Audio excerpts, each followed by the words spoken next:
So in this week's episode of Make It with Calvin, I'm going to be talking about HaasTec, my experience with it, and why I think if you're interested in machining or manufacturing in general, you should probably go and check it out.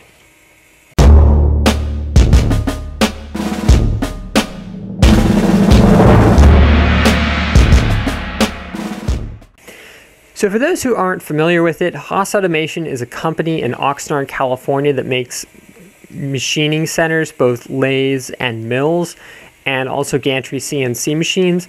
And about once a year, they put on a large event at their facility called HaasTec, where they open up the facility to get a bunch of people in there to explain things, get a bunch of vendors, and pretty much just open the facility up to people who are registered for free to go and check it out, which to me is really incredible, being that they would take that much time and effort to allow people to tour their facility.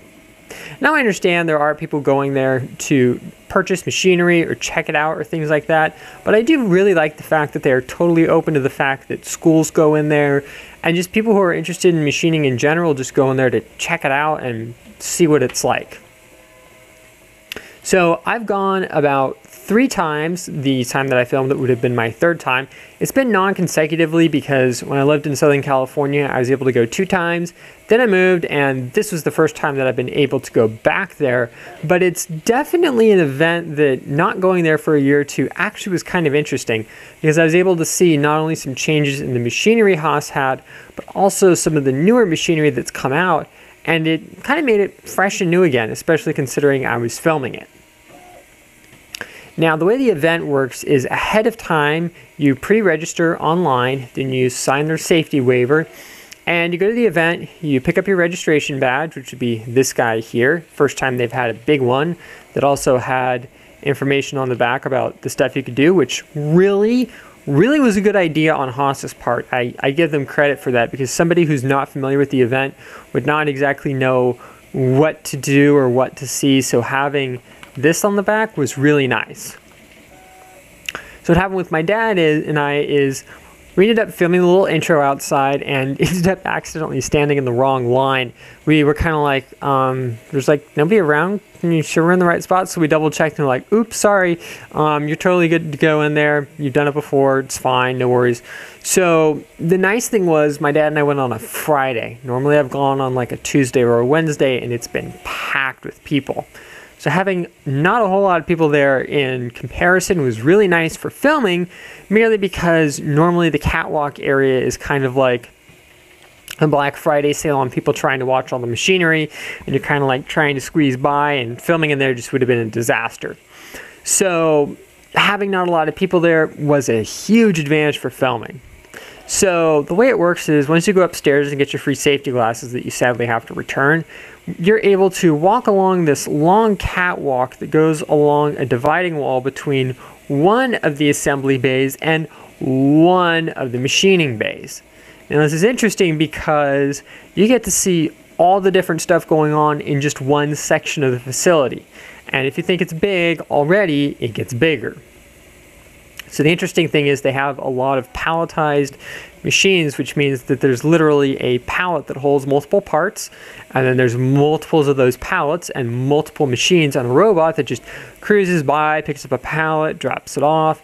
And what that allows is one operator to operate multiple machines without needing a whole bunch of manual labor. Also, a lot of the machines have built-in tool probing, so they not only double check that the part is within tolerance, it also double checks that the tool is still there. Especially useful when they're working on over the weekend, because the machine can just call up another tool when one wears out, get right back to machining. Now, on the other side of the dividing wall is their massive assembly area, one of the many that they have. And it's interesting because you get to see the people building the machines in real time. Really gives you an idea of just how labor intensive these machines are, which is partly why they cost what they do. It takes a lot of people doing very specialized tasks to make the machine happen. And we're not just talking machining the castings, we're talking also with the assembly, with the testing, with calibration, all kinds of stuff like that. So when you get done up there, you can cruise down a flight of stairs and go to where the golf carts are. These these are cool because it's another way that you can tour the facility. It's about a 20 to 30 minute long journey, depending upon how many carts are in front of you or not, how many questions you ask, that sort of stuff. Now this time we had probably the best tour guide ever of all the times that we've gone, and I feel horrible we have forgotten who you are. Really should have like jotted his name down so I could have sent him a little care package or something. My dad did give him one of my business cards, which was cool. So dude, if you're watching this, please comment. You were amazing. You totally rocked it, and we are forever grateful to you for that awesome tour. So when you get done with that, you can go back up to the catwalk area and cut on over to where the demo room is. Now this is my second favorite area, next to just staring at the whole facility of machining stuff, going, life goals right here, buddy. I want all of that.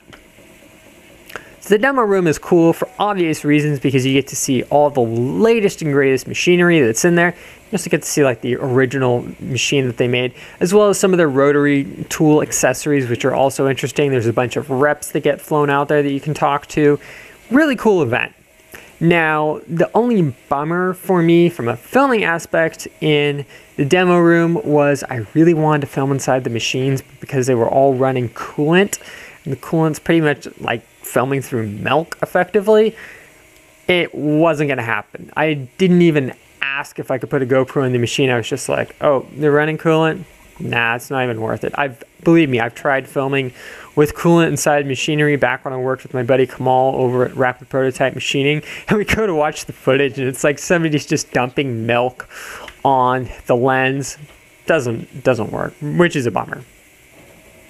Now that said, it was also cool just to cruise through there, and I also got to finally meet Mark from the Haas Tip of the Day. Now, if you're not into machining, or you are and you're not watching it, you're kind of missing out. These are some really high quality videos, not only that pertain to Haas machines, but also just to machining in general, which is nice. There's lots of helpful nuggets of information. The wax stamp project that I did for my sister for Christmas last year, which wasn't anything that impressive looking back on it, but whatever, was really cool, was inspired by that, and various things like that. So I finally got to meet Mark. I didn't take a photo with him. Oops, oh well. And the really cool part was we got to talking and he goes, I remember you from somewhere. I'm like, well, I do machining videos on YouTube. He goes, I've seen your stuff. And I'm just like blown away, like, wait a minute. Mark's seen my videos, but it also should be known that I usually leave a positive comment on the videos. So, you know, that kind of helps. Regardless of that, though, it was awesome to finally meet the guy, and also got to meet Sarah from Raptor Workholding.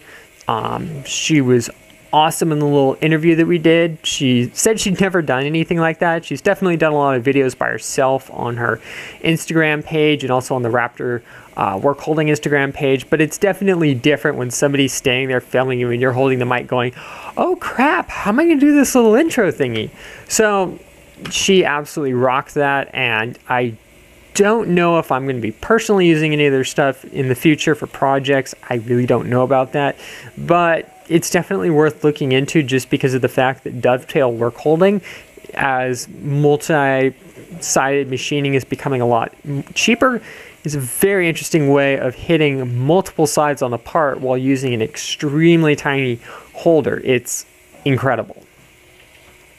So that'll conclude my little overview video for HaasTec. I definitely have to thank Haas Automation in Oxnard for going through all the trouble to put on the event every year for people. It is amazing and definitely worth checking out. I gotta thank my mom for flying me down with all 50 million of her Southwest miles points, and definitely to my dad for being cool enough to help me film. I mean, it would not have been possible with all those. Oh, and thanks to Sarah at Raptor Workholding for the interview video.